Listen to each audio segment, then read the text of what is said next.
Llegamos al viernes de esta semana, también tengamos presente en nuestras oraciones el pedido de la Conferencia Episcopal de rezar por nuestra patria en este día, también recordando que es un día penitencial, por eso la liturgia de las horas, siempre en laudes rezamos el Salmo 50, está el gesto común, no porque sea esencial ni porque sea mágico, pero es un gesto común, hoy que prima tanto lo individual, yo lo sé mejor, yo lo hago mejor, yo soy el que me pongo las normas. Está el gesto común, por ejemplo, de la abstinencia, que según si uno lo cambia por otra cosa, la Conferencia Episcopal lo ha permitido, también uno puede hacer un día penitencial.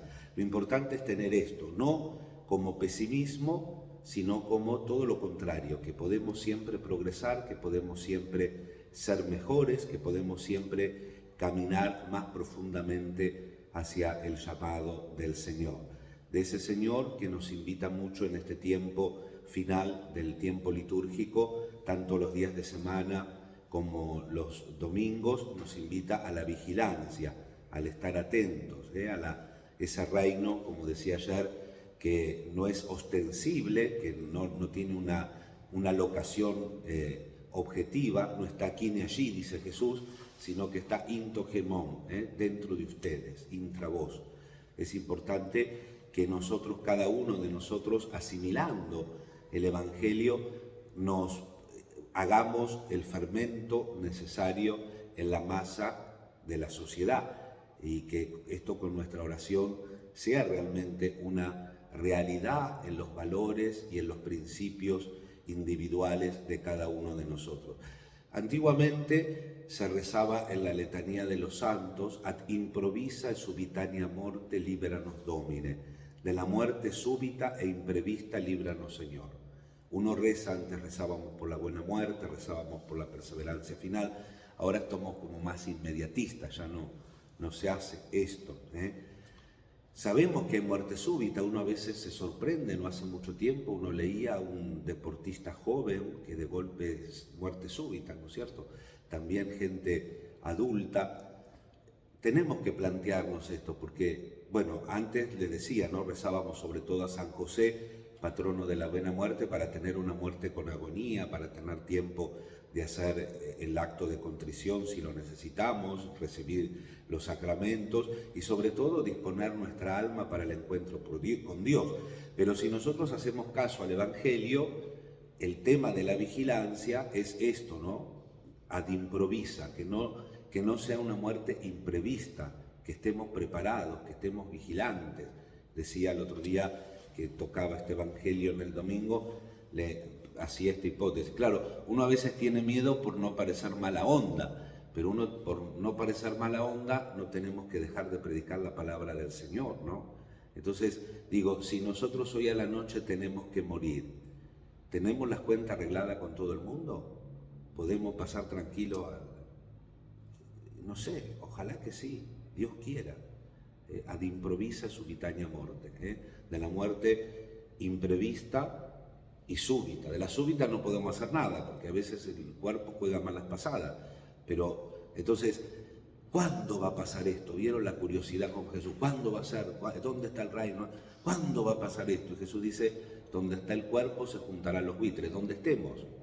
Entonces, donde estemos, en el momento que nos llegue la hora o en el momento del fin del mundo, allí tendremos que estar preparados porque estamos vigilantes, preparados porque creemos en la vida y no pensamos en la muerte por derrota o por depresión, sino que pensamos en la muerte porque es un trago difícil, el cáliz lo llamaba Jesús, es un trago difícil, pero que es necesario para la vida en plenitud, a la cual ya estamos llamados y en la cual nos vamos nutriendo como piñus, anticipo de la gloria futura en cada Eucaristía. Y por último, una pequeña reflexión sobre el libro de la sabiduría, que vieron es tan rico, 50 años antes de Jesús, para ponerle una fecha de escritura, dijimos el lunes, pero también que nos va preparando a muchas de las temáticas que nos ofrece el Nuevo Testamento. Por ejemplo, una que hemos tenido justo en este ciclo impar de San Pablo, en la carta a los Romanos, el tema del don de ciencia, otro don del Espíritu Santo. El otro día hablábamos del don de la sabiduría, salar, condimentar, el don de ciencia, que es reconocer a Dios en la creación, ¿no? Y entonces dice el libro de la sabiduría que muchos estudiando la realidad, el mundo, la creación, se confundieron y adoraron el aire, el viento, un fuego, un poco el argumento de San Pablo en la carta a los romanos.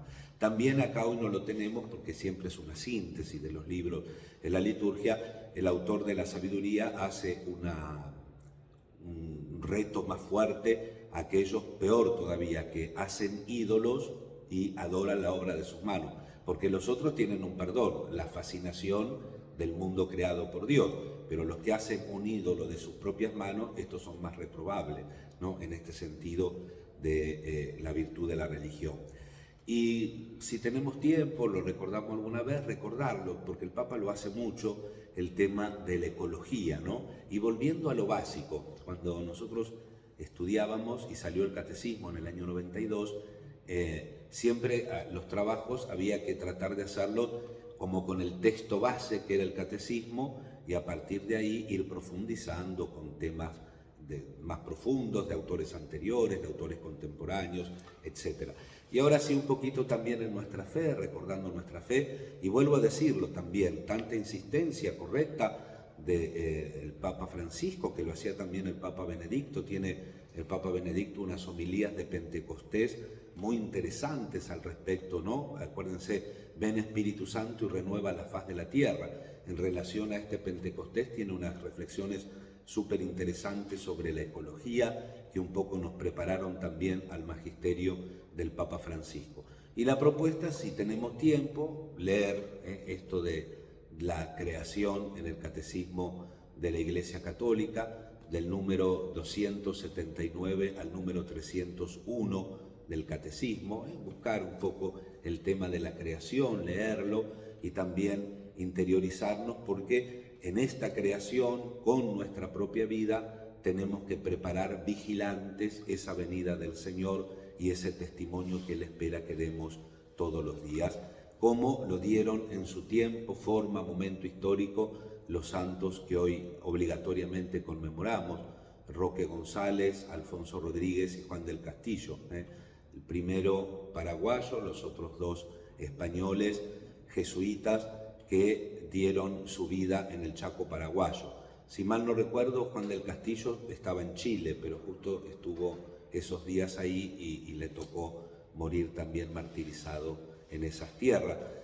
Vieron la carta que pone en la liturgia de las horas, el santo de hoy, ¿no? El paraguayo es muy lindo como pone la sencillez con la cual presenta, ¿no? Terminamos la capilla el día de San Ignacio y festejamos con todo lo posible que nos da la tierra. Andás a ver, por ahí comieron una banana como una fiesta.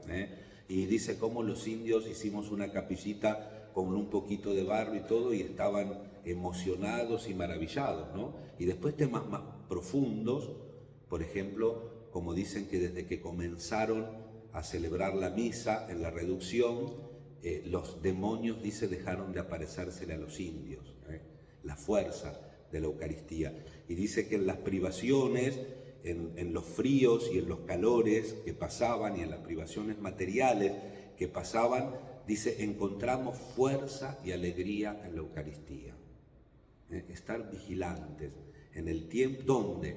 En donde está el cadáver se juntarán los buitres, donde te toca, donde estás, encontrar esa vigilancia y esa conexión con el Señor.